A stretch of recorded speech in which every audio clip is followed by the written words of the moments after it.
పాతకాలంలో సామెత ఉండేది. రెడ్డొచ్చే మొదలెట్టా అని.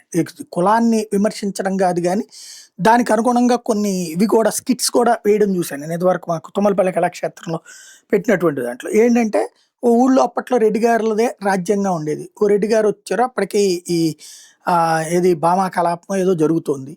ఈలోపు ఇంకో రెడ్డి గారొచ్చారు ఒక 10 నిమిషాల తర్వాత. "ఏయ్! పెదరెడ్డి గారొచ్చార్రా మళ్ళీ బిగిన్ చెయ్యి" అంటే మళ్ళీ మొదలుపెట్టారట. అట్లాగా ఇంకో రెడ్డి గారొచ్చారని అట్లాగా అందుకని రెడ్డొచ్చి మొదలెట్టా అనే సామెత. బట్ అది రెడ్లని వెటకారం చేయడానికి వాడి ఉండొచ్చును గానీ, ఈ సామెత ఇప్పుడు జగన్ కేసుల విషయంలో అయితే నిజమవుతుంది. ఏసీబీ కోర్టులో అప్పట్లో జగన్ మీద కేసులు ఇది సీబీఐ కోర్టులో కేసులు పెట్టారు. ఆ కేసులో దాదాపుగా వందల మందిని పెట్టారు నిందితుల కిందన. ఆ వందల మందిని సాక్షుల్ని పెట్టారు.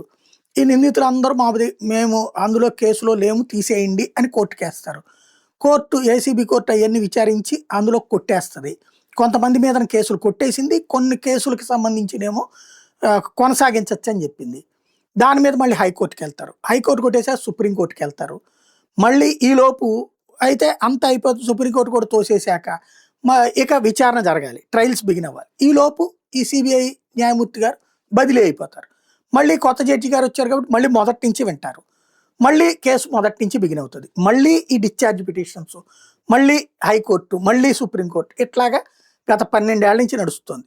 దాంట్లో ఆ మధ్యన సుప్రీంకోర్టుకి ఏది రఘురామకృష్ణరాజు వేసినప్పుడు అనుకుంటా వేగంగా విచారణ జరగట్లేదంటే ఇట్లాగే ఎన్ని వాయిదాలు ఎన్ని లెక్కలు కూడా అప్పుడు పెద్ద పెద్ద బ్యానర్ ఫ్రంట్ పేజీలు పెట్టారు.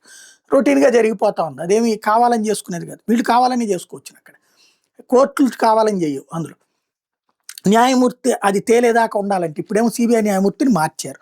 కాబట్టి మళ్ళీ మొదటి నుంచి కేసేనాలి. ఇప్పుడు ఏదైతే సిబిఐ కోర్టు ప్రధాన న్యాయమూర్తి టి రఘురాం బదిలీ అయ్యారు. ఆయన స్థానంలో కె పట్టాభిరామారావు నియమితులయ్యారు. శుక్రవారం వరకు తెలంగాణ హైకోర్టు రిజిస్ట్రార్ జనరల్ ఉత్తర్వులు ఇచ్చారు. కాబట్టి మళ్ళీ ఇప్పుడు ఆయన మొదటి నుంచి వింటారా లేకపోతే పాతదాన్ని కొనసాగిస్తారా చూడాలి.